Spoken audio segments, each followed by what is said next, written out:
that. Just a second.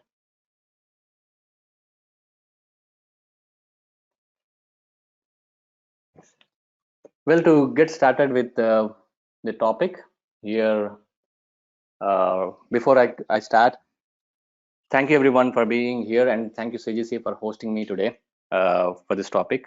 And I believe it is one of the most burning topic, and at the same time, it is one of the most job generating aspect in the whole ecosystem, the startups. I'm pretty excited now to actually speak to you guys on presenting what all different steps we can do. I believe you guys know about CGC. CGC is one of the non-profit NGO which tries to answer a lot of problems which students are facing, and to make them educated, to make them employable in many fashions. They reach out to schools, colleges, and many other places. It is a group of individuals from industry professionals as well as students. Moving on, let's take a minute to prepare for self-reflection. A self-reflection as in, how many of us have done any engineering in our life so far? If you take a minute, my answer for that is as simple as yes, all of us are engineers. If you remember, we used to fix our bicycles when we were kids, our toys, and as well as we grown up, we are able to fix our own phones when it is not working, or laptops, or some other gadgets which are not working. We find a way to work it. So engineering is all about finding a solution for something, day-to-day problems. So we are all engineers at heart. So if you look at the life cycle of an engineer, so here the engineer is a person who learns all his life every day, and it's not about specifically about engineering, it's about for everyone. So even when we are in school, we are used to do the same story. It's the same life cycle. So when we are in 7th grade, we start learning what is the subjects is, or we understood what it is.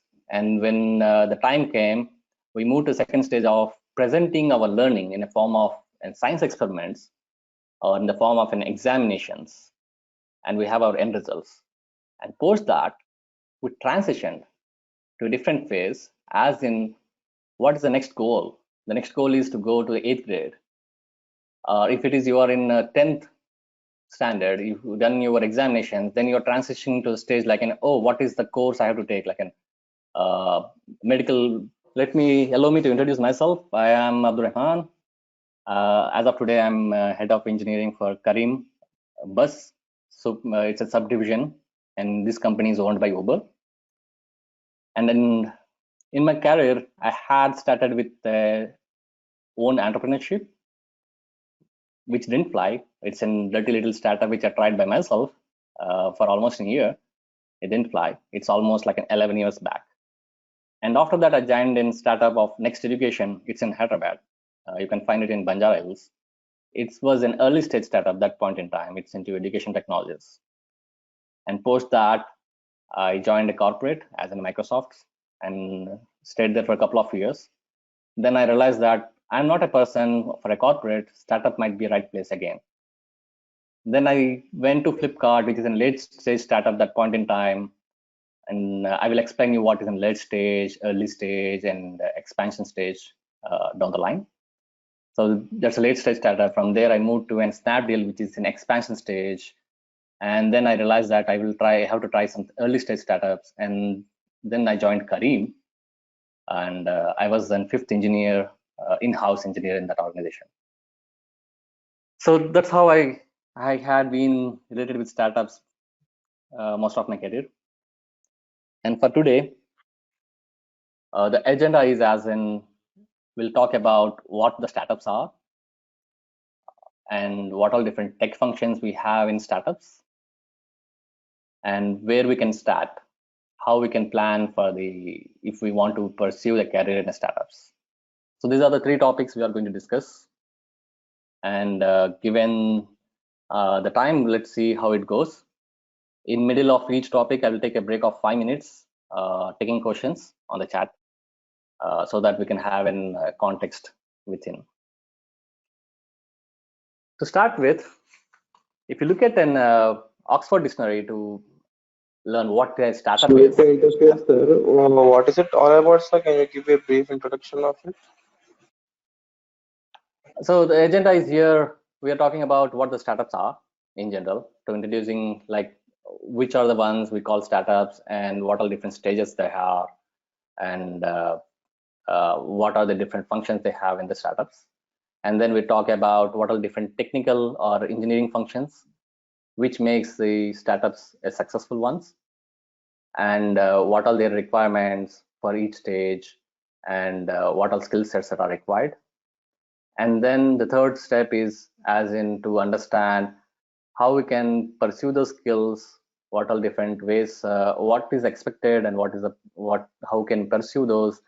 And then the third, and see what all different options we have in those lines. So these are the three things we go today. Is that clear? Shall we proceed? So we'll take Yes, a sir. break Please after proceed. each topic so that we can answer questions specifically.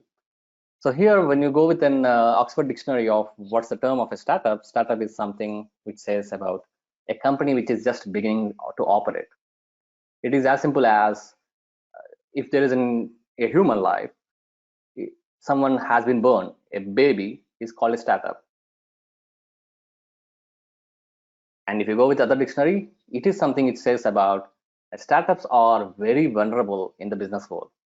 Again, it is a clause which says that a person is born, a baby is more vulnerable than any other young, energetic adults. So startups are all the same. Not all startups can fly. They give a shot to make an impact in a better fashion in the society. They try to solve a problem in hand and try to enhance it. But the success rate depends on multiple factors. So not all startups might fly, but at the same time, there are all the companies which we see today had been startups before.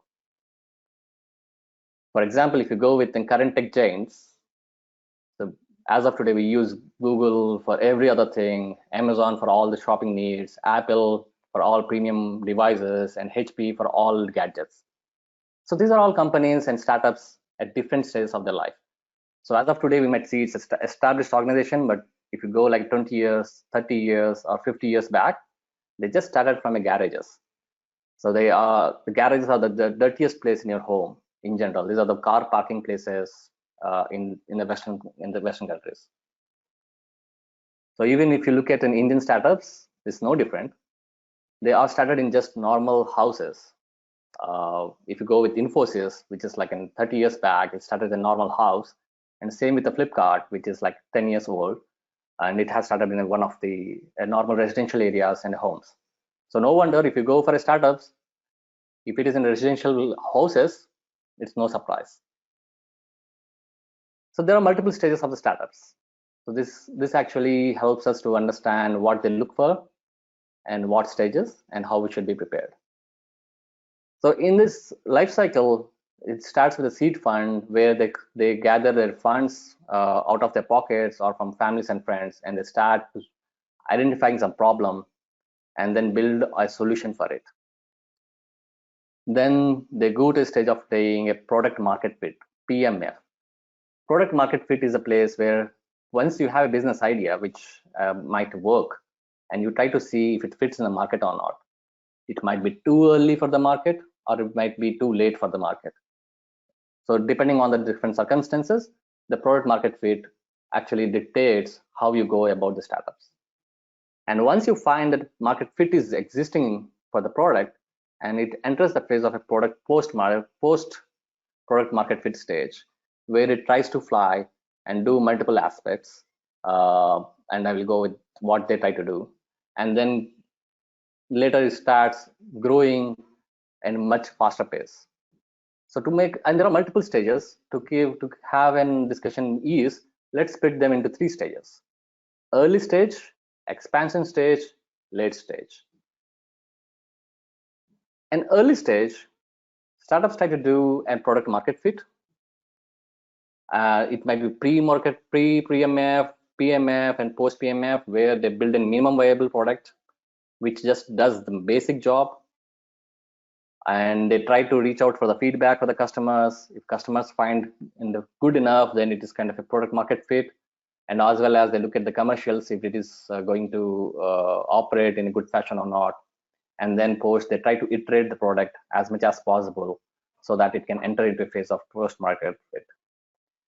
And then it enters the expansion stage, where they try to iterate as much as fast possible with adding new features which can please the customers. And they go into growth stage, where they try to acquire as many customers as possible. And at this point in time, they need to analyze the data to see what are the customer behaviors look like, what are different things they do, what is the typical target market localities, and what is the seasons we should target, and they have respective promotions. And then they try to expand to new markets and new cities and add new features. And then they enter the late stages, which is like entering more markets, and they go crazy with growth. And then comes the data science, where data science plays a crucial role while defining few other metrics here. And they also try to think about stabilizing the cost, platformizations, profitability. So these are multiple stages of the startups. And depending on this stage, you have different openings. You can't expect a specific opening at any point in time. In general, from a bird view, these are all the openings which you can see in startups: and engineering openings, and operations, sales, business development, marketing, and customer care. And when it comes to tech functions touches every aspect of all these functions, partially or fully, in multiple capacities. So this makes the tech engineering jobs a little bit interesting when it comes to startups. Whereas in established motor and big businesses, those are already done manually by a human workforce. Whereas when it comes to startups, they try to solve it in technical fashions. So any questions so far?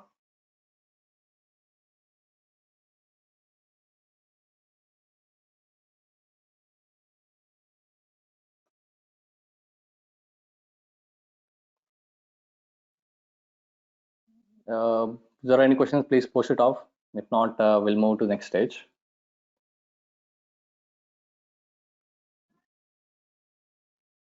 Cool. Going ahead. So this is to start with, what is an expectation of an engineer in the startups. So in the engineer, the expectations are as simple as, it's not only tech capabilities, there are multiple aspects which are pretty much deep dived at multiple interview stages. Depending on the stage of a startup, if it is an early stage, it has few specific requirements, whereas in late stage, it has specific requirements. So everyone basically needs a team player at the end of the day. A team player is a person where, here the team player is not about talking to some other engineer. It is all about not only an engineer, but you need to talk to marketing, operations, customer care, business development, any other folks, and able to understand, communicate with them properly, because everyone are linked to each other. Hardly you might find a team of 5 people, maybe 10 people in the startups. Everyone is wearing different hats. You might be an engineer today, and tomorrow you might be doing some business development work in an engineering fashion, but you might be doing it. This is one of the basic traits. And second one is, you must be a good debugger. Debugger as in, you might be building systems in a very fast fashion, and then that does mean it breaks a lot, and you need to have a capability to debug any corner of the system, and need to maintain a good resilience of the systems.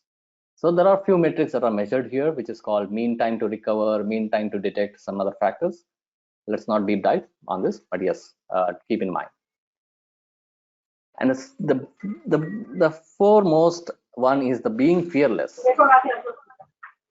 As I mentioned, that not all startups have an capability to fly, but at the same time, they are meant to give a big fight. So they give a fight in a market which might be saturated. So here, navigating through the ambiguity is the biggest trait. That is, being fearless is something that needs to be in startup. So there might be some uncertainty today, and someone is get scared and say, "Oh, there's so much of uncertainty, I can't proceed any further in the startup." Then actually, it is not a right fit. So this is something which is a good trait looked out by the startups. A person has to be fearless and even he doesn't know anything of the technology or maybe some other business metric, it's okay. Go ahead and try it out, experiment, take the responsibilities. It's okay to fail, but at the same time, it's not okay to step back. That level of fearlessness is one of the another trait that is looked by the engineers. And the decisiveness is something like to take quick decisions, to be working independently. So it's not like you be going and banging the door of everyone else on the floor and saying what to do next. It's like you need to be a master of yourself. You need to take your decisions and work independently. And the next one is like, and you need to have a grit, as in perseverance is what it makes to be in a startups in general. As a founder or as an engineer or in business development, operations, either way, you have tons of challenges. You have limited amount of time. Being perseverant and pulling it off makes you unique to work in a startup. And the people who work in startups generally grow a thick skin. That's not the case with other organizations. And the last but not the least, they look at the cultural fit. So every organization has their different cultures. So in the startups also, it's the same story.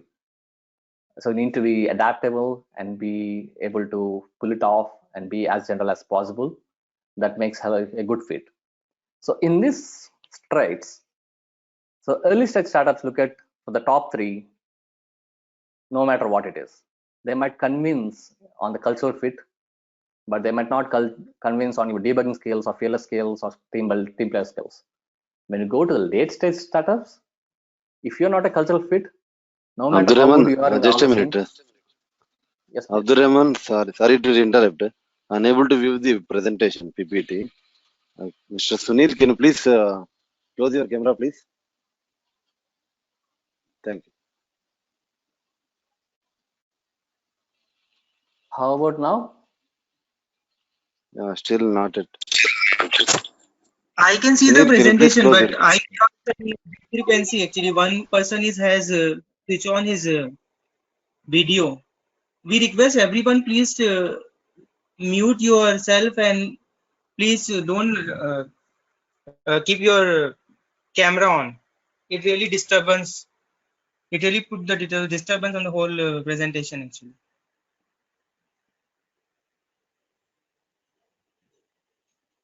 Okay.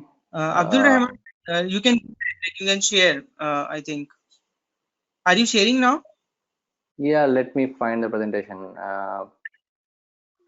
Somehow it is hiding.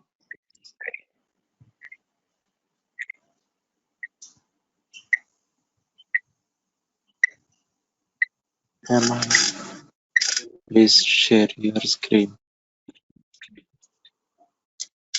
The old presentation is in a old slides are in a presentation mode, and that made me like lose the context. Let me represent one more time.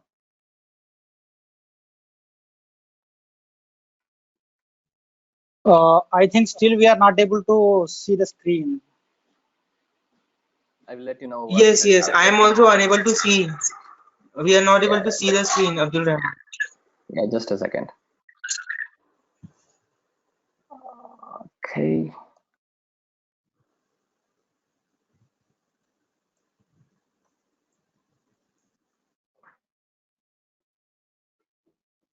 Okay. I'm presenting the screen now.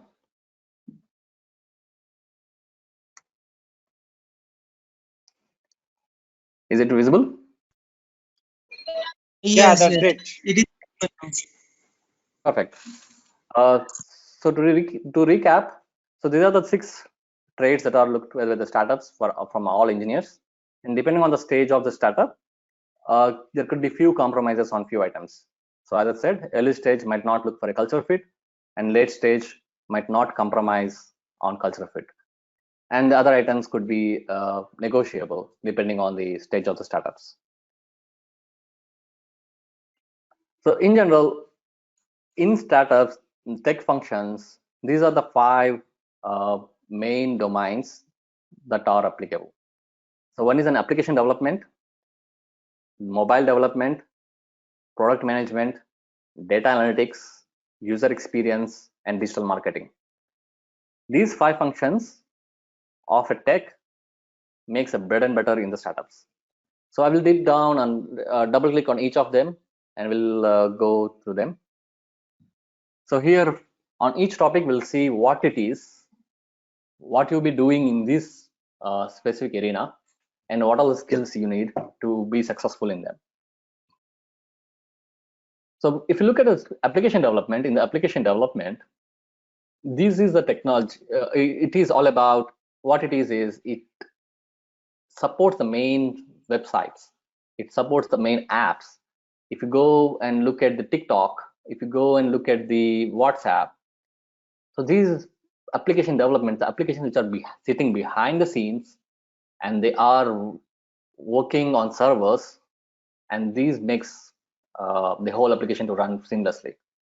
And this in general falls in 2 brackets. They have a front-end developers and as well as back-end developers. So if you go and look at the Flipkart, you have front-end developers who are well versed and develop your whole UI experience and how the catalog should be, and where all the functions to show where the customer contact numbers should be, how the chat box should work, and how the menu should be displayed, and all of other things which are handled by the front-end developers. And there is some other function within application development are called back-end developers, which sits behind the scenes. They are the ones who actually pull all the information from the databases, displays them, makes the login functionality work, and which helps to having the pricing works, and you can check out in the whole experience and make the payments. Everything was handled by the backend experience. So the skills wise, for the front-end developers, you need HTML, CSS, JavaScript, React.js, and other things depending on different items. So it is a dynamic page or static page. These are the skills that are primarily looked for.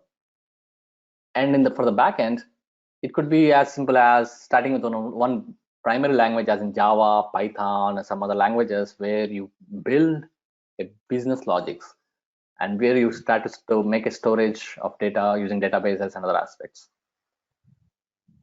This application development plays a crucial role, as in here you need to understand the business goals. You need to understand the marketing goals. You need to understand what the operation works and what all different items that has to be catered. If you have a sales season, what is the kind of a traffic you can anticipate? What is the system loads that is going behind the scenes?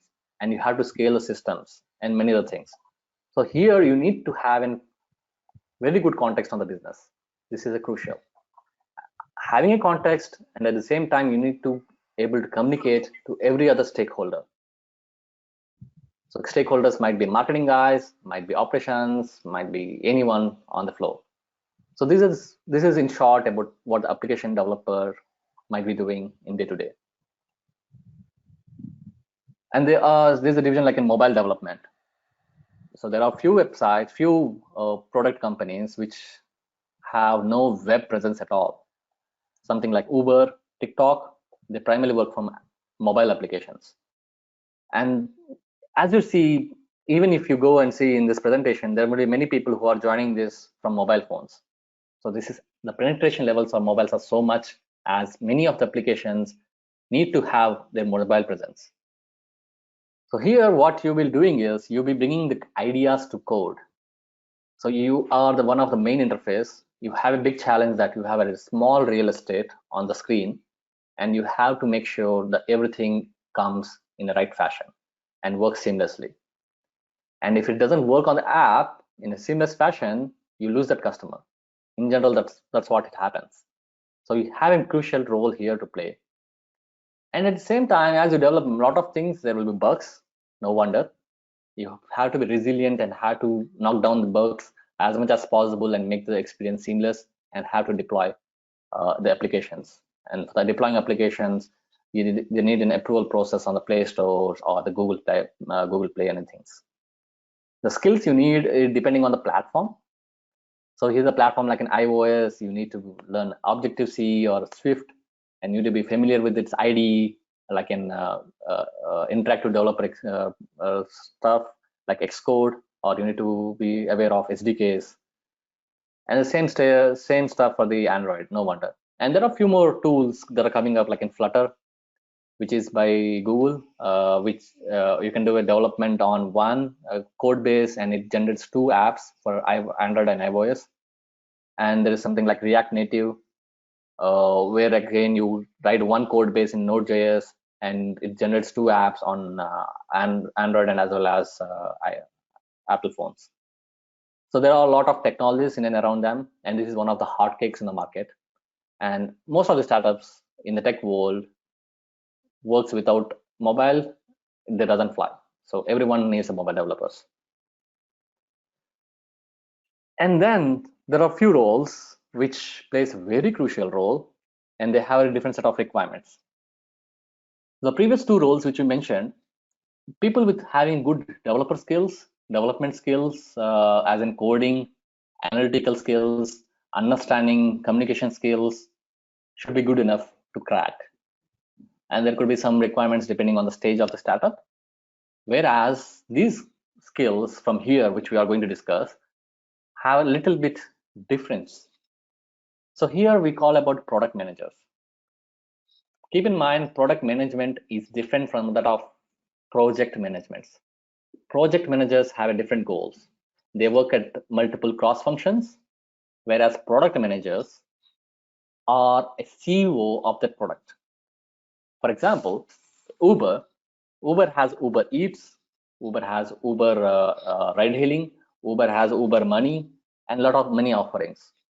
And within that, for example, in Uber Eats might be having restaurants as one category, might be having some cloud kitchens as a different category, or might be having groceries. Given the pandemic, many people are going into groceries, so it has different categories.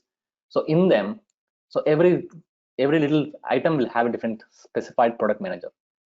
So he is a mini CEO for that specific product.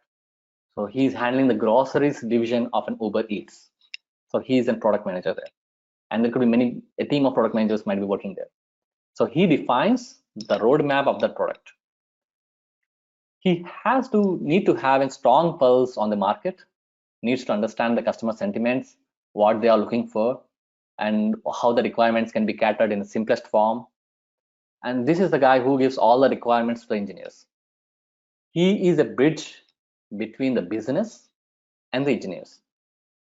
And he works cross functions, and he has multiple stakeholders like an UI UX designers, he has engineers, he has operations folks and business folks, everyone.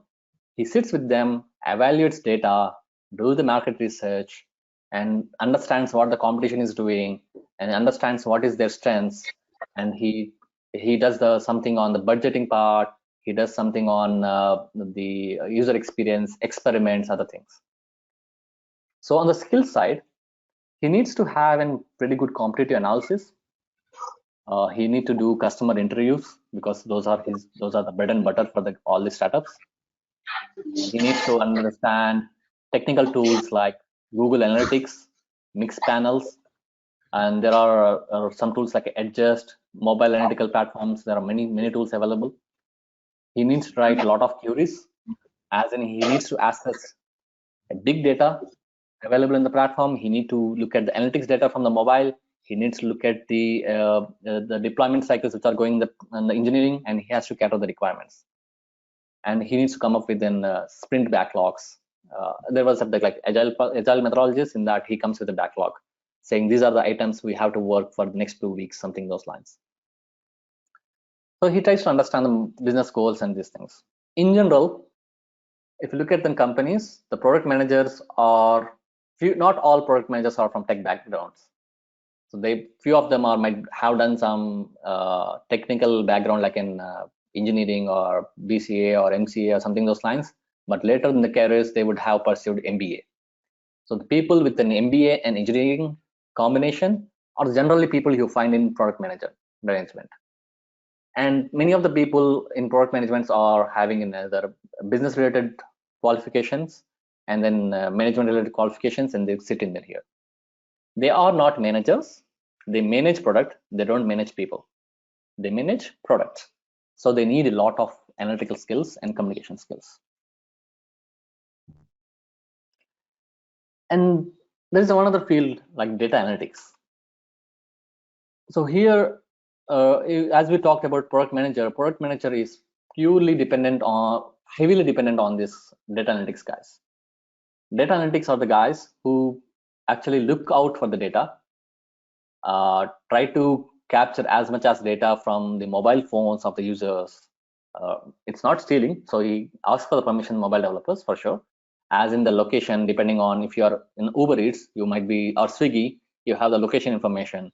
So he will note that, okay, from these locations, these many orders are coming during this point in time. So at the lunch hour, in say Tolitoki, you get maybe approximately 100 orders.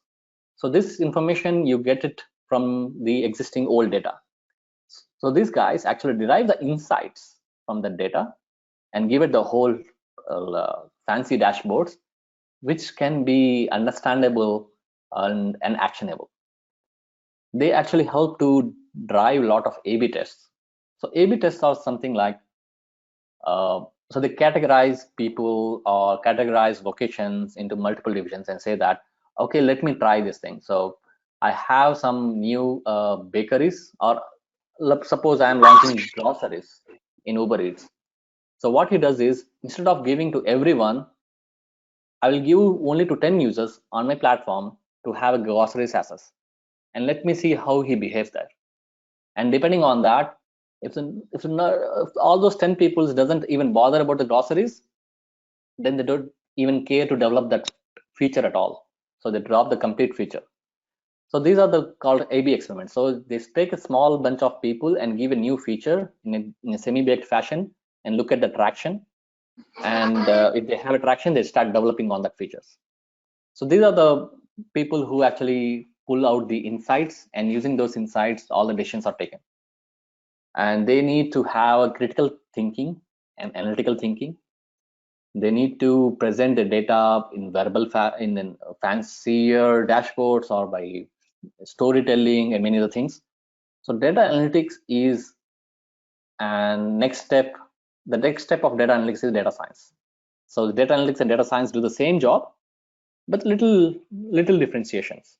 As in, data analytics stop at analyzing the data, but not using automated machine models or AI tools like deep learning, whereas data science guy does the same job of data analytics and uses the data to give it to the machine for machine learnings or for the deep learnings, something those lines. So the requirements wise, both of them have the prerequisites same. So data analytics can become data scientists down the line. So they need to have a very good analytical skills. In academia, in general, the data analytics are the ones who have a very good commerce background, statistical backgrounds, management backgrounds, and even engineers do have this thing. So in general, these are the people who are primarily seen in this function. So anyone with a commerce, statistical, engineering, or managerial, business side, the exposure, they are good fits here. Hi. I need to ask one question for you, if you don't mind. Can we? I have like a couple of slides. After that, I take a 5 minutes break for the questions. Can I answer them? Sure. Sure. So this is one of the last functions which I'm discussing in this tech functions in startups, which is user experience. User experience is, for example, if you are opening an Uber app, or if you are opening an Flipkart app, or any of the TikTok apps or any apps, the way you interact with the app is defined by a specific group of people who develop expertise in it. These are called user experience folks, generally referred as UX. These people define how the interactions happen in the apps or in the websites or anywhere, which is a phase of the startup or an organization. These guys can't go randomly that I got a dream that the UI should looks like this. No, they are not like that. They should not be like that. These people are driven by user research. They have an information architectures, and they are one of the graphic designers. So they have all these traits with them. They do it day-to-day basis. They do a lot of analysis as in the quantitative base and qualitative base. So quantitative as in they look at how many comments, how many likes they are coming for this new interface when they post on any social media. When there is something like qualitative is like getting NPS scores. It's like net promoter score. So how many people are willing to use my app and say that, oh, this app is awesome, I will recommend this app to my friends, something those lines. So those are the qualitative type of research items. So they collect these items. So they are also dependent on the data analytics. They look and all the items. They also work with product managers to do the customer interviews, understand what they are, how they are, and they try to come up with an interfaces which makes more meaningful. And also they need to take in business context, like in what all different ways they can give an interface so that they can collect the relevant information. So as simple as when you open a ride-hailing app like in Uber, then they say that turn the location on. So this is the design by itself in a fashion that, and again, if you look at it, they don't ask for your original location. They ask for their destination straight away. As in, they want you to on the location service, so they take a destination location and your current location.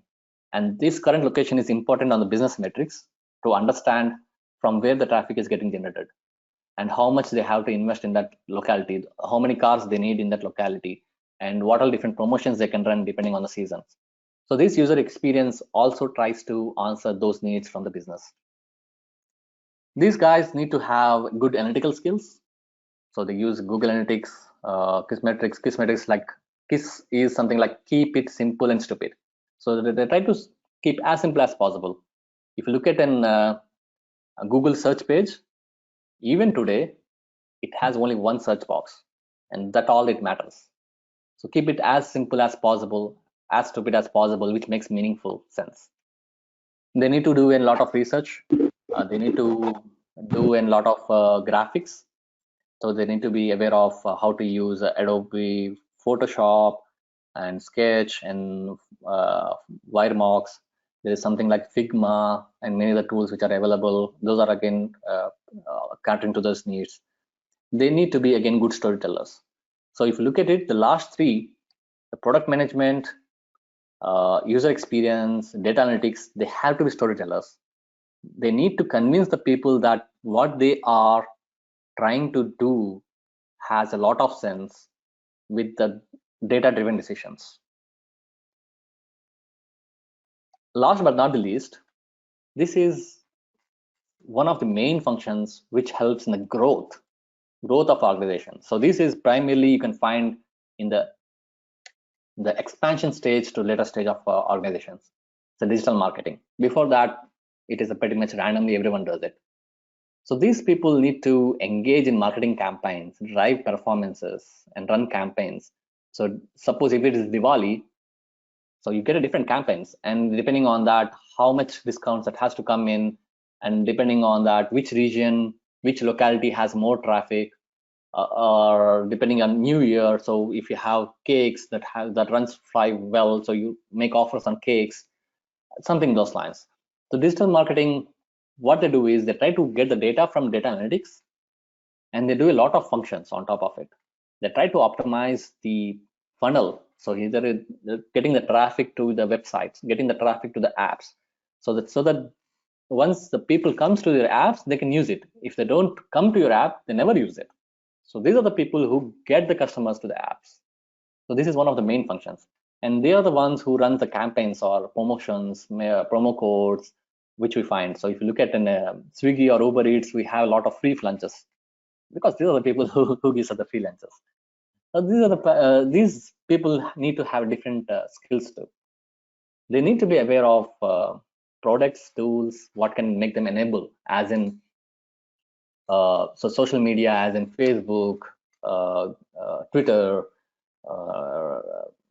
even TikTok, and many other sites which has an advertising. These are the tools you have to be aware of, and you can run the campaigns there. And you need to understand how the tools of those companies works, and you need to use those tools in the respective fashion. You will be having a specific budget. You have to run within budget. You don't overspill it, and you need to give in metrics saying that I ran this campaign and saying that I ran it for $1,000 and I am able to get 2,000 customers. So I am able to get your customer for $0.50. That could be one of the analytics. And if the company says that, oh, I can't burn like in $0.50 for each customer, then again you need to revisit and find out even lessen the cost. Or if say that, okay, the company says I don't bother how much I spend, but I need customers, then they go crazy, like they spend millions of dollars. So these are the companies, these are the domain which actually runs a lot of burn in the organizations, in startups. Cool. This is in short about the different tech functions. Any questions? Someone is asking some questions before a moment back.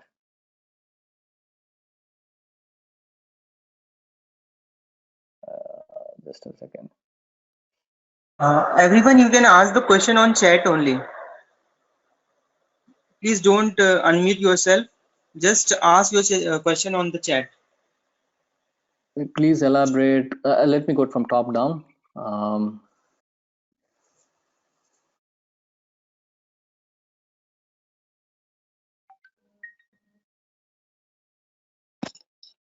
Sorry, I see in the message now.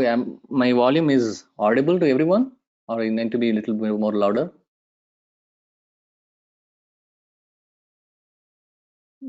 Abdul Rahman, it is audible to me. I think there is a problem from at his end actually. Okay. It's So there's a fine. question on the. Yeah, cool. Let me take the questions. Let me start my timer too, so that I can be on time. Startups for mechanical engineering students. Yeah, well, there are lots of startups in mechanical engineering students. So even if you look at the startups in agriculture, in civil, and many other things, every other domain has their respective startups. So all the robotic startups which are there, like Boston, and even if you look at a few of the startups on the farming, which is like hydroponics automations, and if you look at the IoT, where you are automating the whole supply chains and the belts and other things, there are a lot of things which are on mechanical side. So you can see there are tons of startups coming in mechanical side, and everyone has. So again, in the mechanical side, you need to make sure you need basic programming skills. As of today, it became one other way of communicating to each other. And in the startups, you need to sleeve up and say, whatever the challenge is, I will take it up. So as a mechanical engineer, you would say that, oh, I don't even code. No, it doesn't work. So you might have to build some analysis, build some basic tools to get your functions out, something those lines. I have one question. Yeah, you can post on the comments so that I can answer one by one.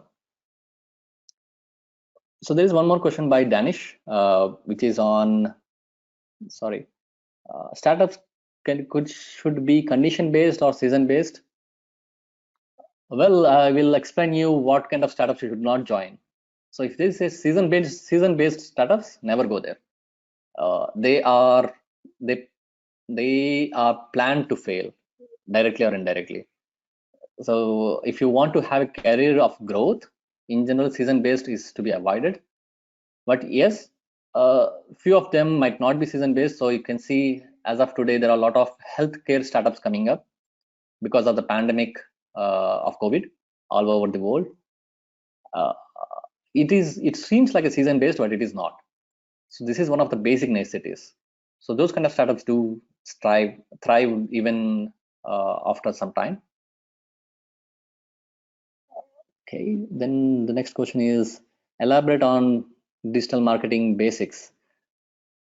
Okay, I will take this question separately because it is more of a deep diving. And again, on the digital marketing side, I have a limited knowledge because I am not a digital marketing person, but my team has it.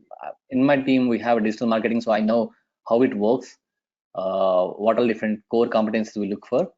I can elaborate separately at the end of the discussion so that we save time. Not everyone might be interested. So the people who are interested in digital marketing, hold on, we will discuss at the end of the session. What is the best place to look for the startups? Yeah, I will share that at the end of the discussion.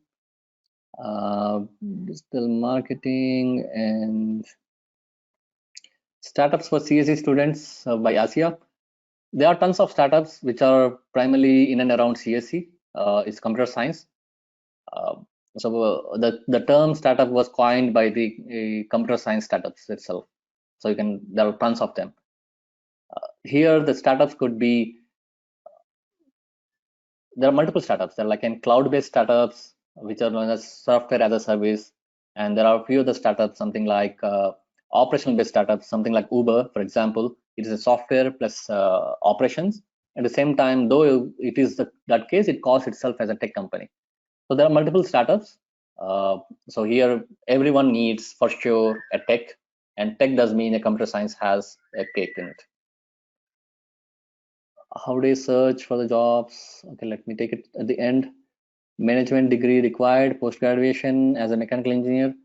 It's not a mandatory stuff to have a mechanical engineering followed by a management degree. So as I said, everyone has their own different responsibilities. So in early stage startups, everyone wears every single hat. So you don't need to have a management degree to do product management. Whereas in the late stage startups, if you are an engineer, you say that I want to take product management, they will say that first come on, join as an engineer, prove that you are good enough, then switch to product management. Whereas if you have a management degree, yeah, people will go there and in the late stage and hire a product management degree guy as a product manager. So depending on the stage of the startup, again, it is subjective. So here the education requirements are there for few of them, not mandatory for all.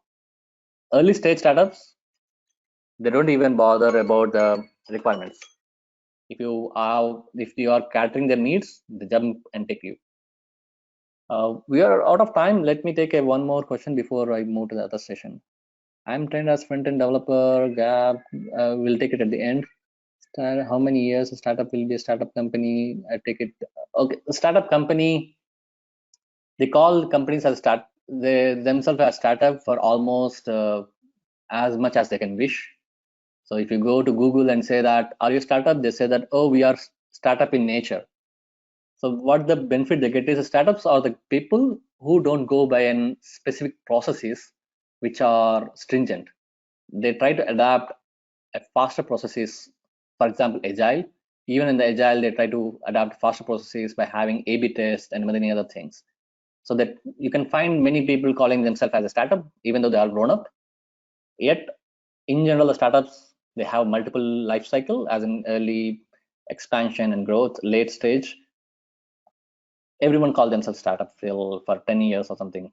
So far, what I have observed. Okay, manual testing, I'll come there. So let's go for the discussion first. Let me complete the presentation and we can take some more questions.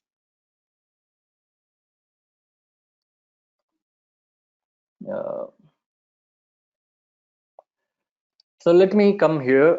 What makes startups so pleasing compared to that of other things? For sure, as of so far, we have seen that there are a lot of challenges. To keep it in one bracket, the amount of learnings you have as in startup in 1 year will easily equal to like in 3-4 years in any normal companies. And you become it so thick skin that you can swim through all the uncertainties. You can take any of the anxious things with ease and focus on the problem and solve it. So there are a lot of benefits on the behavioral side, on your capability side, caliber side, and as well as especially on learning side, you have a lot of benefits. it comes with a cost. Nothing is a free. So the cost is like, not many startups has deep pockets. They don't have much money to pay. If it is early stage, they have peanuts with them. They can't pay much. In the expansion stage, they can pay a little better. In the late stages, they pay like hell. They pay tons of money, more better than any of the startups, any of the organized big companies. So to make the things pleasing, many of these startups try to have salary reviews as much as possible. In general, this is the metrics which you can find, as in 12% of the companies in the startups will revise your salaries every 3 months, because in 3 months, if the business has grown, if they are paying you only peanuts, they will add some more peanuts on top. So they try to make you compensate with the growth they are coming up. At the same time, they want you to be with the organization. I said so, they're also cutthroat. They can't able to feed a person who is not adding any value. So they will eventually fire quarterly basis too. So it's as simple as it. If you are adding value, yes, you be compensated and appreciated every quarter. And few companies do it on biannual basis, and few companies do annual basis. So here it is a mix of both early stage and to large stage expansion stage. So to keep in mind, expansion stage startups pay in general the market rates. Early stage might pay less than the market rate, but these two stages usually pay you equities. And the last stage startups pay you equities as well as huge compensations, a huge salary paychecks, just to make sure that they want to keep the right person with them instead of losing them to any other corporates. So overall, the compensation has a salary and as well as equity, and equity makes it more pleasing. So again, it comes with a risk, as in if a company doesn't fly, it blow up, then you don't have any value for those equities. If that company flies and you get in funding, then the value of your equity value goes up and up with each and every funding rounds. And if you have an exit or if you went to an IPO, then you can liquidate, sell your equity stocks to the market prices. Usually those are very high than what you get in the initial stages. Possibly for initial stage, you might get in stock each, suppose you get in 10,000 stocks for 10 rupees of face value. That does mean you are given 1 lakh rupee, and they don't give it in one shot again. They give on the 4 years time span with a cliff of monthly installments or yearly installments. So they want to keep you for 4 years. In general, that is a practice.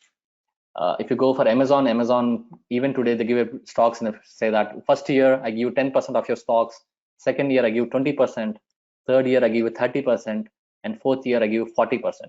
So the longer you stay, the more stocks you get. So they give you stocks like, for example, 10,000 stocks of 10 rupees of face value.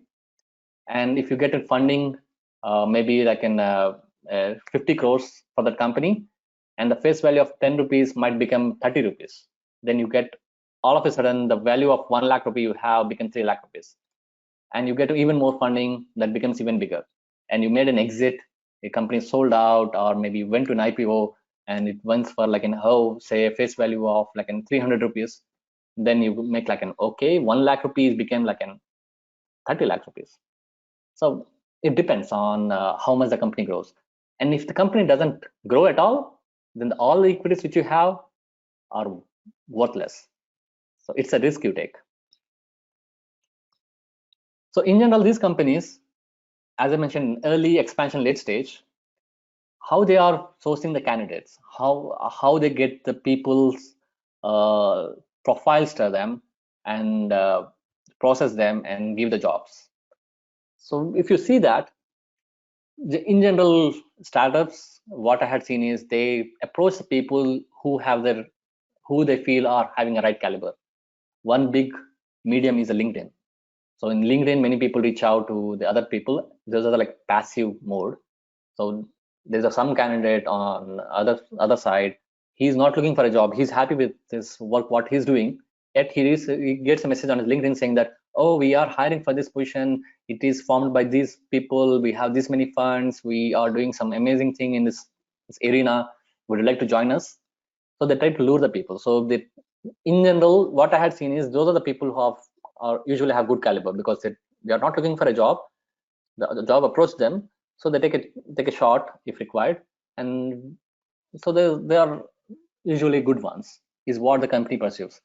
But the success rate is so low, so those are not that many people translate. So in general, 31% of the profiles coming from the passive mode. And you look at the other things, literally then 70% in the early stage, consistently in all of three, 70% of the profiles that come either by someone applying it, or either someone referred on the job, or either some agency in middle or contracting company had sourced your resumes to them so that they can take you in interviews. So these are the mediums through which you get into the startups. So by looking at the job portals of those specific companies, applying them, and if you have some friends, get a referrals. If you find a company which you want to try, and if you look at the LinkedIn, if there are any common friends, ask your common friends saying, hey buddy, can you refer me on the job? So there is employee referrals, and they constitute 30%. And the agencies, it is like there are many third-party contracting companies who have been getting contracts saying that I want some backend engineer, I want some mobile engineer, I want some digital marketer, something those lines. So in this present stage, the agencies actually give them, source them the profiles to make the recruitment process faster. Said so, if you look at from the other side of the world, this is the benefit we have actually on the startups. The other side of the world, suppose a startup came up saying, startup named XYZ.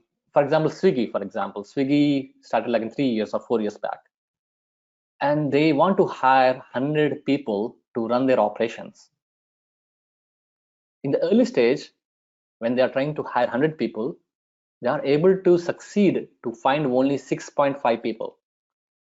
They can't able to find, they are able to find 65 people, they are not able to find around 35 people, because they are looking for specific core skill sets and they're not able to find them. The rejection rate is higher because they try to look at the people's, as I mentioned, that 6 traits, looking at the fearlessness, looking at their communications, their team skills, their grit, their perseverance, many other things. So they are not able to succeed. So you have, even though they have positions, they are not able to find people. If we train ourselves in that, we can get in the 35%. If you look at the late stage of startups, if they have 100 openings, at the end of the year, they are able to fill only 50. 50 are just left out. They can't able to fill those 50 positions. So that's the reason why they pay more than the early stage. Because the people on the late stage, they try to hire people who have an experience of early stage and or expansion stage, because they are thick skinned. They know how to go through ambiguity. They don't lose the hope. They give a fight. And so they have a difficult time finding the people. And at the same time, they have a specific set of requirements. They can't compromise on culture of the person, because the person without a proper ethics comes into a team, he screws up the whole team. For example, a person of backbiting kind of a person comes into a team, then the whole morale of the team goes down, saying that it runs into blaming business. If something goes wrong in the production, they blame each other instead of trying to solve the problem. So that they are pretty crucial on keeping the cultural fit on the aspects. So they have a very hard time finding people. So if we are able to upskill ourselves for all these factors, we have a high chances of finding jobs. So if you look at the total ecosystem of startups, in every 100 jobs, approximately 30 jobs are never been filled. We can fill that gap. So we have a lot of potential. What can we do for that? And for that, one is like, we have to discover what all different jobs are there. How can we find jobs? Either going through some startup talks, the tech talks that happens in the region, or go to some events that are sponsored by startups. Startups sponsor events, or startups have events at that place just to make sure they get people in that office, see how good it is, and join them. So they do it with the purpose that people join us. So go to the meetups. Career Guidance Council. It is one of the a pool of great professionals who are working for a common mission to make sure people are employable or educated and have a proper guidance. Talk to the NGOs, Career Guidance Council, and get their guidance. Talk to the people who are working in the companies. Look at the job descriptions and understand what are they looking for. I had given some glimpse. Talking to them, as I said, early stage, expansion, late stage have different requirements, and in that again, each of them has a different requirements depending on the nature of the business. So if a company of startup of mechanical robotics has a different nature of requirements compared to a cloud-based as the SaaS, like in Gmail service or maybe a GoToMeeting service, they have a different set of requirements. So you need to look at the job descriptions, understand what they're looking for. So understand that. Second is you need to plan. So you understood what is available in the market, what the people are looking for. Now you need to plan for that. For sure, what we get from academic education or what we get from the old work experience might not fit the gap. You need to fill the gap there by having a proper management of your time. You need to upskill yourself. For that, you need to have a dedicated time on daily basis or on weekly basis, monthly basis if it's too timid, but yet monthly basis fine. But on daily basis, on weekly basis, minimum should be there. And everything comes with a cost again. So you need to have some financial stuff to be kept in with you. So if you want to acquire some new knowledge, you might have to shed some money some here or there. As in, if in college you had paid some money, and now to get this requirement, you are going to an online course. Again, you need to pay money, and many other places. So depending on that, what are available in the market, look at your financials and say these are affordable or not, and plan accordingly. And scout for the courses. Scout for the specific courses which cater to those requirements. You discovered the job description, you know what direction you're going. Make sure don't discover too much. Focus on one thing and discover the arena around the one thing, so that you have specific focus and you can be master of it. A master of one area gets tons of jobs rather than a job of everything. So and the courses, scout for those courses and commit to them. Don't jump from one course to another course and be wanderer. Commit and give a full energy and complete them. So here, to upskill them, there are multiple methodologies. So you can do a self-study, or you can pursue advanced degrees, or you can have a hands-on coaching. So these are the multiple ways you can upskill yourself. For self-study, you can go for Coursera, or even our IITs and other things are open source their curriculums. You can study them. But academic education wise might not be everything caters to the requirement of industries. I would recommend you go with the online courses available with Coursera or some other online courses, which even LinkedIn has, and LinkedIn Learning, which is pretty good. You can opt for that. And self-study comes with few costs. I will explain that. The other way is in advanced degrees. In advanced degrees, as I mentioned, if you want to be a product manager, having an MBA is a good one. If you want to be an data analytics or data scientist, you need to have a statistical degree. There are many statistical degrees on short-term or mid-term basis. Having that degrees might be helpful. And if you are looking for a UX designer, there are a lot of big shot universities that give specific courses called human computer interactions, HCI. So UX is one of the big engineering aspect too. So you can get those degrees. The third one is hands-on coaching. There are few institutes that are trying to do hands-on training. So as in, you can find bunch of them in Amirpet, but not up to the mark. I'm not taking all the institutes in Amirpet, but there are few of them which tries to do that. And there are many specific institutes that run hands-on coaching, where they actually give a curriculum and they train the people and other things. Usually they are costly basis, but there are a few of them that can be cost effective too.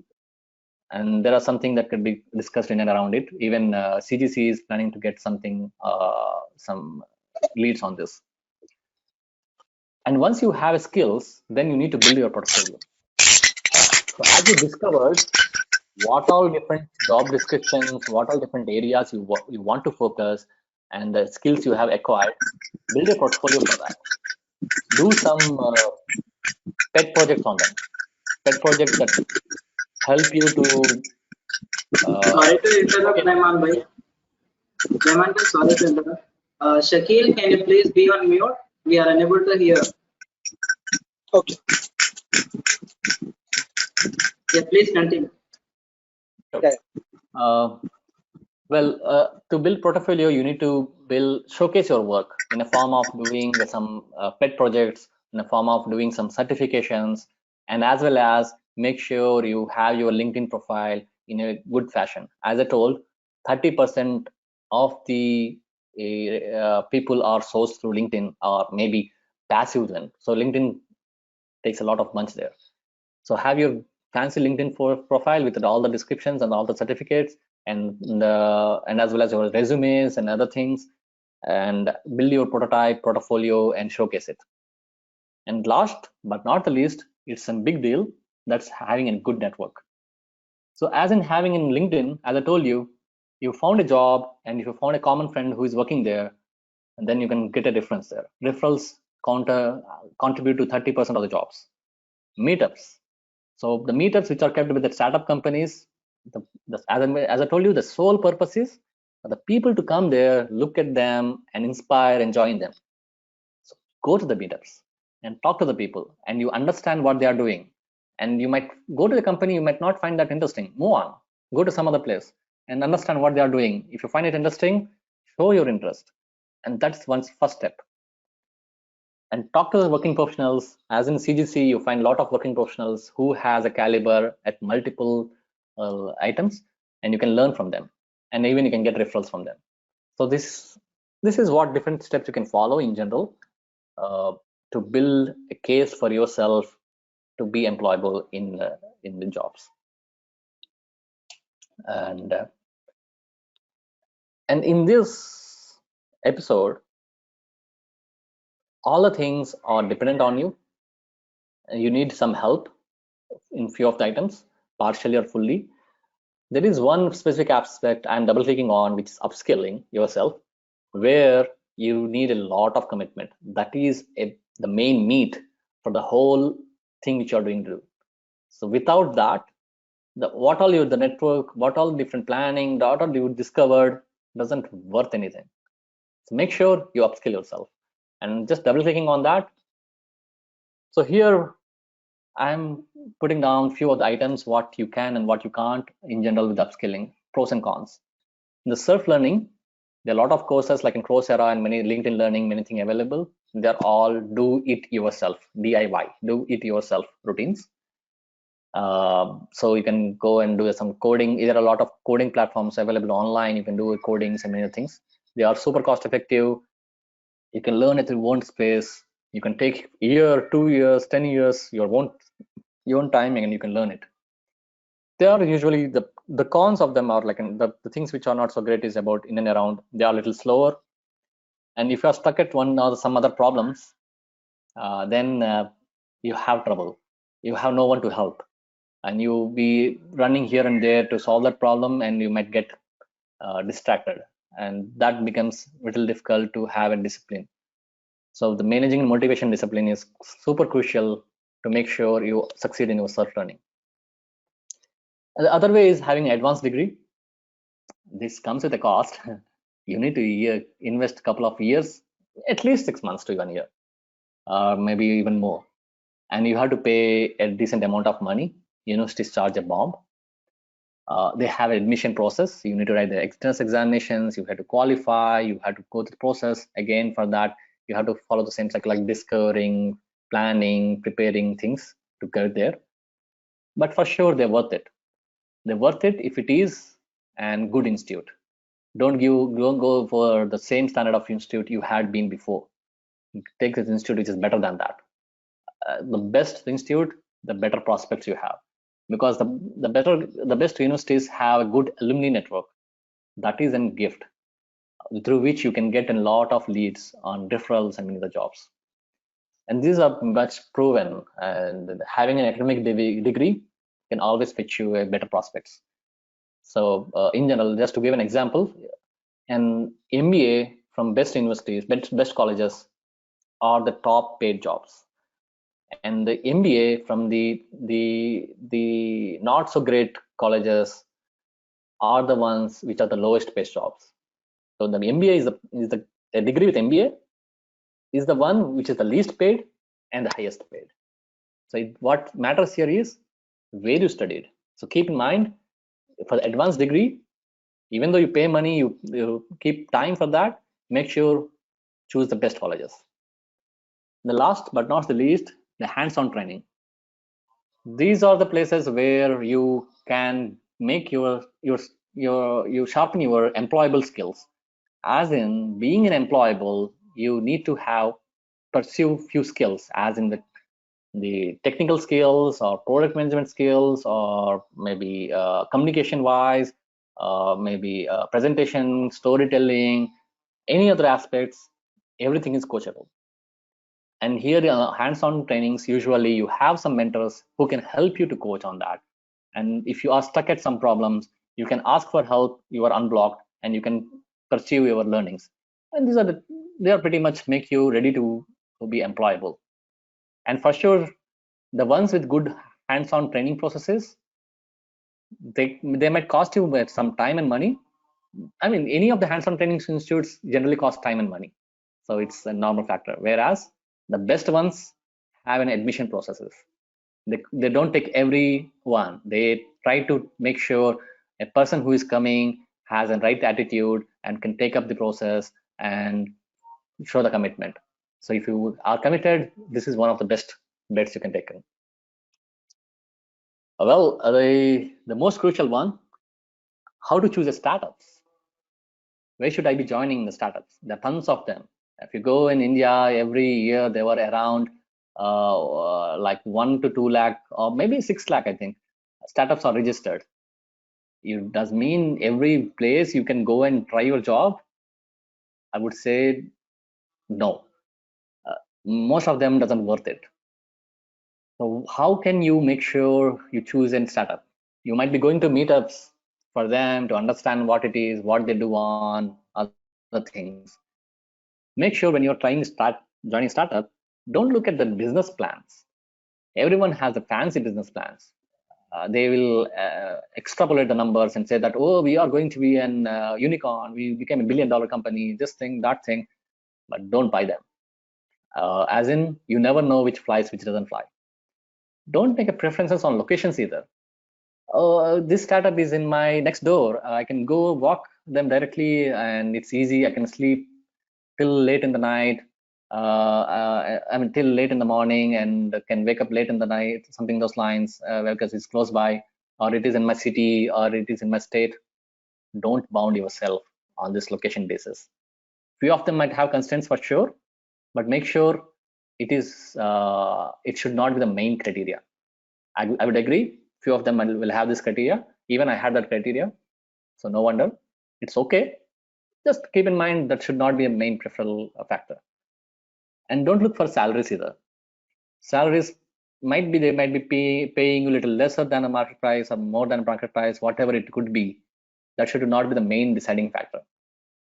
As in, money, no matter how much you earn, you are going to burn them. It's not going to stay with you.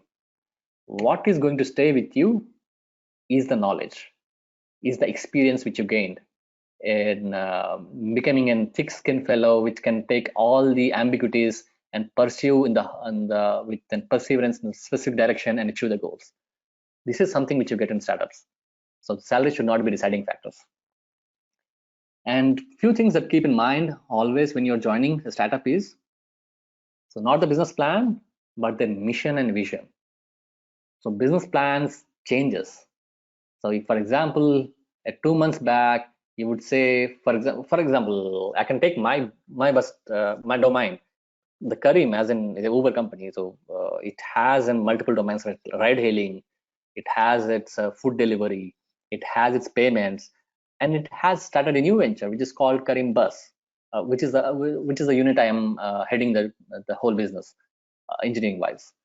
So as a business plan, Careem Bus is super efficient one, as in it can cater to the masses. There are tons of people who uses buses on day-to-day basis, and every day you're not, if you're going to college, you don't want to burn like in 200 or 500 rupees for the taxi.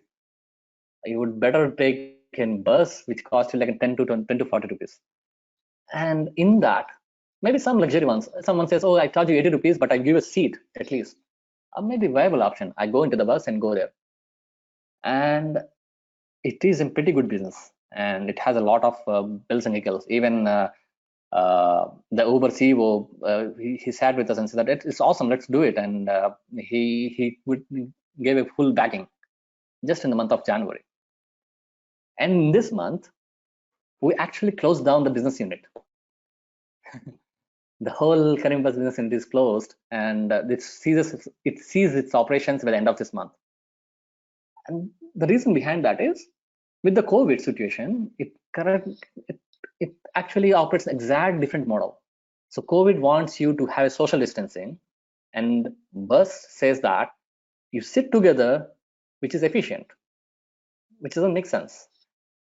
So given the circumstances, the business plan doesn't work. So it has to evolve. So the business plan has been changed. For the Careem Bus, the vision remains same. The vision is to cater to the people and impact the lives of the people in a positive fashion, who are going from point A to point B in the most economical fashion and convenient fashion and reliable way. It is the vision, but the previous business plan is scrapped because it is no more valid. So don't go with the business plan, go with the mission and vision. So if the vision is good, they are trying to solve specific problem. How you solve it doesn't matter. And the main crucial factor is the team.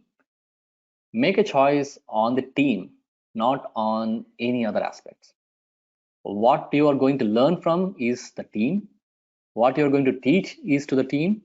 And what you carry as an asset for your lifetime is the friendship of the team. If you find the people who are backbiting, or you find the people who are like worthless, just shameful fellows, it doesn't make sense to be working with them. So make sure you make a choice on the team. People who have a right caliber, right mindset, and a good perseverance and common goal. And make sure you talk to the people. Make sure you judge the people on the other side also if they have that caliber with them. And if they have a caliber, go for that. And for me, it has already paid. I had made a choice on the team twice, and both of them it was successful. And I made a choice on the brand for Microsoft, and I didn't like it after joining it for some odd reason, as in it is a pretty much corporate stuff. I'm a startup guy. And I made a choice on the salary wise. I found that it is pretty exciting, a good journey, but at the same time, I was not finding that thing which I'm looking for, which I'm craving for. So the choices were not that great compared when I made for salary or for any specific locations or specific business plans. When I made a choice of team, the amount of time I spent, I remember it pretty well. I have a very good friends out of that, and I have learned a good knowledge. So I insist on the team. Make a choice on the team and look at the founder. And the founders who have a lot of money and come there to burn the money, don't go with them. And that is not everyone are that way, but yes, many of them are just some lazy fellows who just trying to spend their hard-earned father's money. So make sure you make better choices. Depending on that, you can make a choice where to join, how to join. There are a few sites. The last two ones are pretty recent ones. I'm not sure how good they are. The first one is angel.co. It is one of the best sites all over the world, which has an enumerated list of all the startups. It talks about what they're looking for, who are the founders, where is the job location, what kind of skills they are looking at. even it says how much they are trying to pay in the form of equity or in the form of salary or monetary wise. So I would recommend angel.co is one of the best sites, and there will be a lot of sites. Google can help on this. From my side, I would give a recommendation for angel.co, and for sure LinkedIn. LinkedIn and angel.co are the good places where you can find a good startups community, and there are few. I'm not sure if I captured them. There are few other companies. They're again startups. Those startups, their only job is to find what all different startups. For example, yourstory.in. So yourstory.in, they try to reach out to all the startups and understand the story and publish them. So look at there. You can find what all different startups are there, what are the stories, and then go in the startup, look at their websites and see if there are any openings. And if you find they are doing good job, knock their doors and say that, hey, I am there for you. At the same time, it doesn't matter who you are, it matters what value you bring to the table. So make sure you upskill yourself to bring a value, and always the value and knowledge is the ones which is appreciated. Rest all relationships, for sure, relationships and value or knowledge are respected, and rest all things are like they are just time being, they flies with time. So keep that in mind. These are my 2 cents so far. Let's open up for questions, assuming few of the questions are solved, answered. Yeah. And just to give me a second, if you guys have some time, you can take the survey on this. It is my personal survey. It is not with CGC. CGC will ask you a different survey for sure, just to make sure how can I improve on the presentation so that I can add some meaning to a lot of people. Just a second. Opening up for questions. Going from top down. For front-end developer, Gage with 2 years of gap. Yes, gap doesn't matter till the time you upskill yourself and build a portfolio to showcase that you bring a value to the company by all the work you did. It's for Sajid. Sajid, it's your question. So make sure you bring a value to the company, and they are good to entertain. So everyone is looking for the right person at the right time. How many years we answered? Manual testing. Yes, in general, manual testing positions are there with startups, but not much, because they might not be in a state, not all startups might be in a state to pay for the one more extra job. So you might find very less in early stage startups. Whereas if you go to late stage startups, again, they want to automate it rather than manually testing it. So I would prefer you learn automating skills on the testing that has a long run. Manual testers are easily replaceable. You don't, I mean, even for a manual tester, if there is any layoffs, they are the first people who are on the thing. And even if someone is due to health reason, no one can foresee the health reasons. So even for a health reason, if someone is off, a manual tester, they might replace them, because it is easily replaceable job. So better to learn some good skills on top of manual testing. That helps. At the same time, manual testers are pretty good at product management. They know the perspective of a product. So that's a good one. As a fresher, can I acquire the skills and highlight it? They are hardly taught. So yes, if you look at the, I'm not able to recall the exact name. There is a NASCAM or something in India which does this job. According to them, the survey wise, 95% out of the college are not in a state of employable. So academically, so far we are very backward. The question was from Safi. So academically, it is very backward. At the same time, there are few specialized advanced degree courses which are available, which are pretty much make you readily available, especially in the space of data sciences, product management, and UX stuff. They make them employable. Those are pretty good. It depends on the institute for sure. Not all institutes worth it. What opportunities for BBA? BBA is one step behind a MBA. I would say you have a lot of opportunities. It's up to you to explore product management. This question is from Pallavi. So Pallavi, you can explore that by pursuing MBA, or you can look at the product management, or even you can look at the digital marketing. Even you can look at the data science or data analytics, where you have a statistical understanding of the things. BPS Sir, background. can you give some examples, sir? So can you help me repeat the questions one more time? Sir, can you give any example for a BBA startup, sir?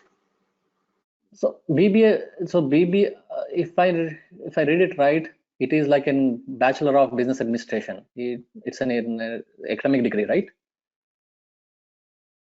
Yes, sir. Yeah. Given that, as I said, BBA, you'll be having some very good analytical skills in general, and statistical skills, and you have product perspectives. So product management is one good roles, and as well as data analytics is one of the good role in general, where I had seen all the folks from commerce or business administration pursue the careers, and as well as digital marketing and user experience. Anyone can pursue. They don't need any background. The backgrounds are for the namesake. If you are having a good portfolio, you are worth the shot for sure. So many people will take it. Going to next question from Mohammed. BBS background, ask for data science, Python. Sir, hello sir. Sir, any skill for the mechanical engineer right now, which can be upgrade the mechanical engineers? Yeah, mechanical stuff. Let's take let's take at the end after going some few more questions. So for going with the Mohammed's question, as in data science is pretty buzzword as of today. Make a conscious decision. In data science, there are multiple arenas. Machine learning and other things might be easy compared to deep learning and other stuff. You need a strong statistical knowledge to pursue in data science. Let me repeat. You need a strong statistical knowledge to pursue in it. Okay. Thank you, sir. How about cybersecurity? Cybersecurity is always there, and the late stage startups. Cybersecurity is a big domain. It works pretty well. I would recommend to pursue there also. It's only for late stage startups. Good startup companies to invest and earn money. Low investment, high returns. Okay, the question is from Rashid. You might be an investor. Okay, this is always subjective. If you are investing in a stock exchange, there are very good companies, blue chip companies, which are, I mean, in general terms, they do an ethical businesses. So you can invest in them. Even if you go to the US stock exchange, you can find many startups come to US stock exchange before Indian stock exchange. So you can find even, for example, Zoom is like GoToMeeting. There's something like Zoom, which had started like in a couple of years back. Due to this pandemic, its stock has rose like 700 times, I believe, in the last 2 months. Well, that could be low investment and high returns for sure. But at the same time, there are few companies which are making pretty good, and they just lost their deposits also. So everything comes with a risk. Let me not go deep in there yet. So MBA marketing, necessary to take digital marketing course after post graduation. You can, as I mentioned to you, the question is from Asif. He did MBA marketing and he wants to pursue digital marketing. You can do by self-learning, or you can do by academic courses, or you can pursue by any hands-on trainings. Either way, you can pursue it. It's all about getting value. Once you're valuable, showcase it. Doing some pet projects, showcase how much traction you are able to get it, and go to the meetups and showcase them. Going to next question from Akila. Best startup MNC, according to you, Here MNC, you mean multinational companies, so startups which are multinational. Okay, Ola is multinational now. Ola is now in India, now in New Zealand, Australia, and UK. If you go like in 3 years back, it is only in India. So it's once the startup goes into expansion stage to the other stages, in the late stage, they try to go into the new markets, and those are actually the ones you are referring to. You're referring to late stage startups. There are many of them. Even Playtm is there in Canada and as well as India. And there is something like there is one good one which I know, which is from my senior, Pedadra something, Pedadra, which is in Hyderabad, which has its office in US, and it has a development center in India, and it has operations everywhere. So it is in data science related stuff, machine learning stuff especially. Now, there are a lot of companies, especially in cloud-based companies. They don't have to bother about scaling across countries. It just scales. Going next question from Javed. Anything specific you should look while joining startups? Yeah, Javed, I had covered it in the previous slide. If you look at it, I can go it if you require more information. And unable to, sorry, Nadeem, I've seen the message now. Okay. Does Udemy courses good? It's a question from Rehan. Yes, Udemy is good. You can give a shot. And at the same time, it doesn't buy you a ticket for many things. It is a good place to start. Once you learn skills, build your portfolio.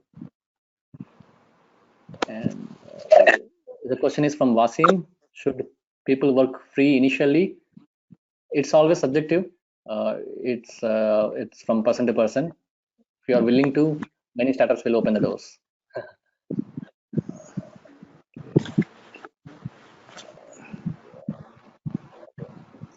Can you please repeat UX? UX is user experience stuff. Let's take it at the end. Digital marketing, if you need someone, let's take it separately. Why do people call you? The question is from Asif. Let's take it separately. Question is from Pratibha. How do you know if there are any meetups in Hyderabad? The meetups, you can find them on LinkedIn, as well as there is something website called meetup.com where you can find, and even angel.co, you can find them there. And there are many other events you can find. The CGC can help you to understand even better. How can I find startups having vacancy nearby? You can find in websites, LinkedIn, as mentioned, AngelCo. Define pursuing MBA, marketing, UX. How government will support. Government supporting financially for the startups, it is trying to do. I don't know about the financial details about it. It varies from startup to startups.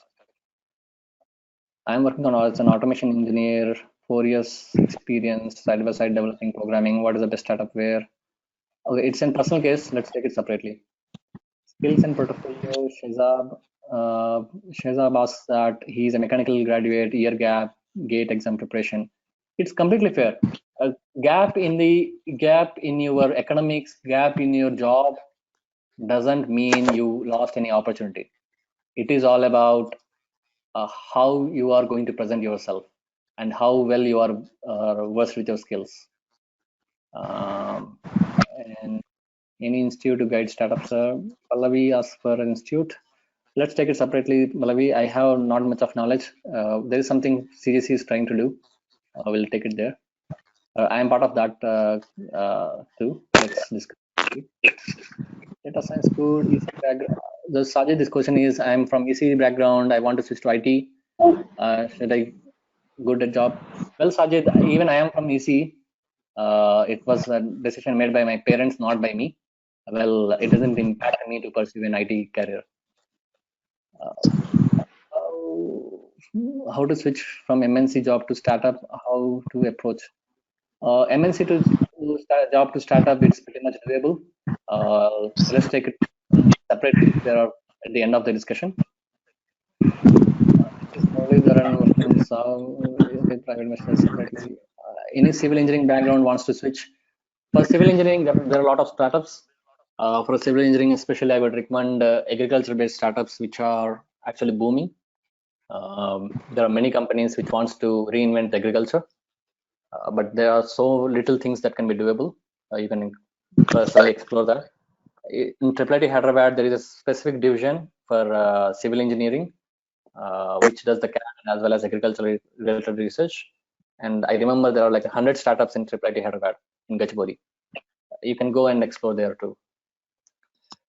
Non-CSE background. Well, CSE background, non-CSE background, it doesn't matter. It's all about learning the skills. If you learn the skills, you're good enough. Cool. Well, this is, well, sorry. We from the CGC, we have the helplines and WhatsApp numbers, and we have a weekly stuff happening in CGC, where the guidance is provided in multiple fashions. Please reach out. I'll be stopping the screen sharing for now, and I'll be taking questions, the ones which are remaining, so that we can answer more questions.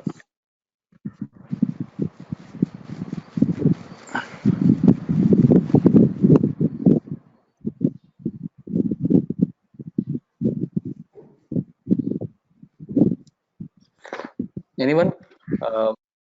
Any specific question?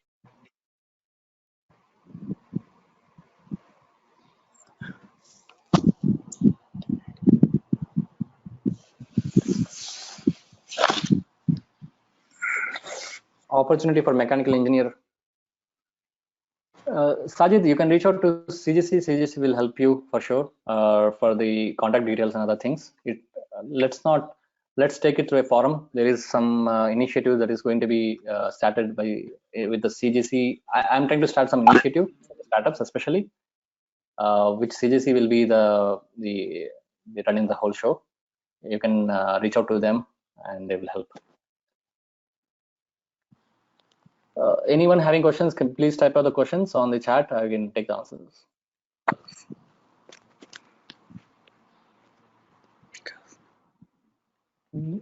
There are multiple opportunities for electrical engineering. Nothing is working in limelight. If you look at it, there were a lot of things for the IoT. With the advent of 5G, there are a lot of IoT companies that are coming in, especially with automations. In Hyderabad, I believe there is one of my friends is working in that startup, which is called Leaf, which is trying to automate the whole the lines in the companies, and it has an IoT, it has an mechanical things and electrical things and a lot of stuff. So there are many startups that are coming in.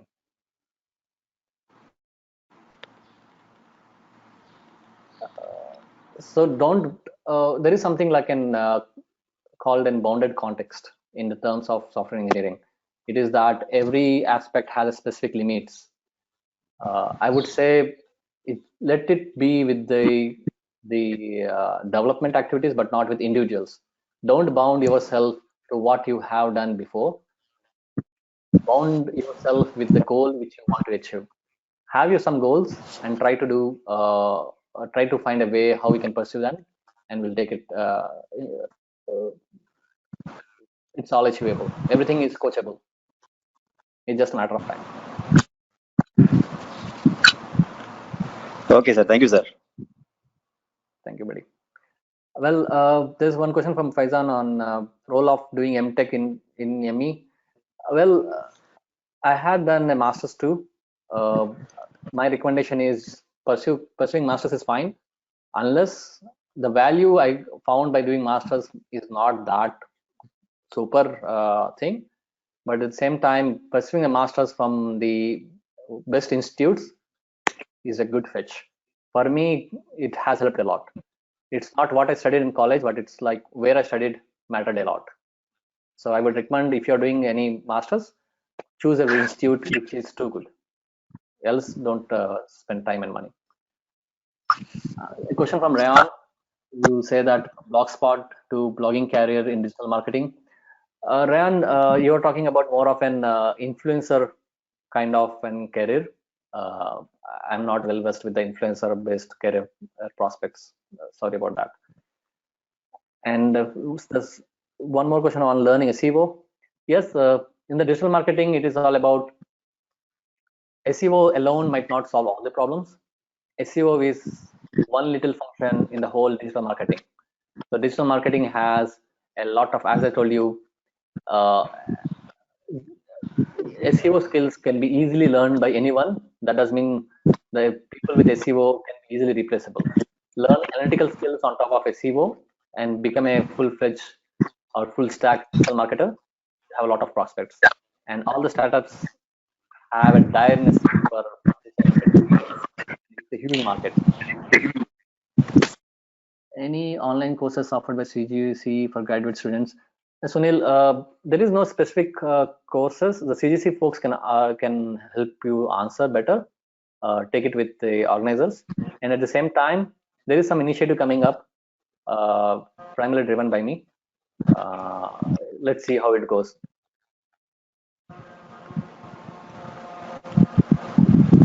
Any other questions?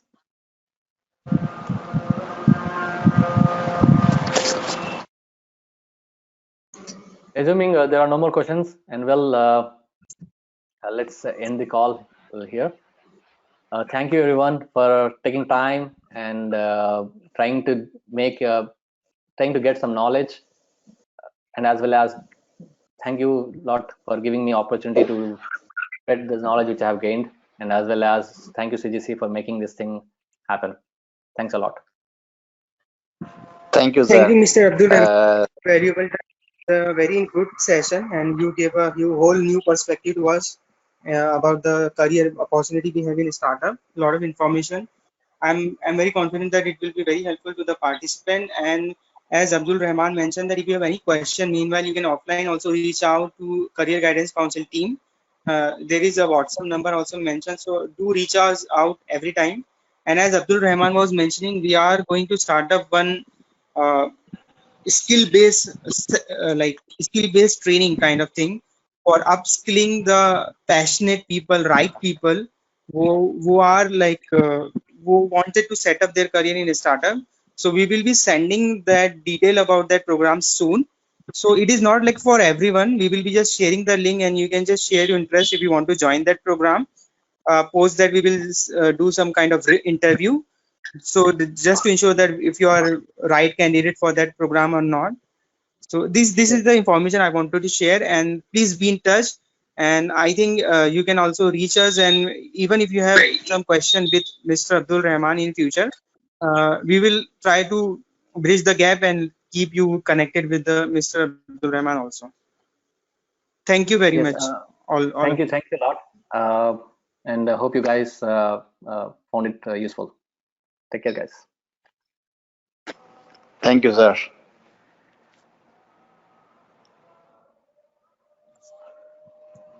Yeah, this concludes the webinar. Goodbye. So see you tomorrow. We have one webinar tomorrow.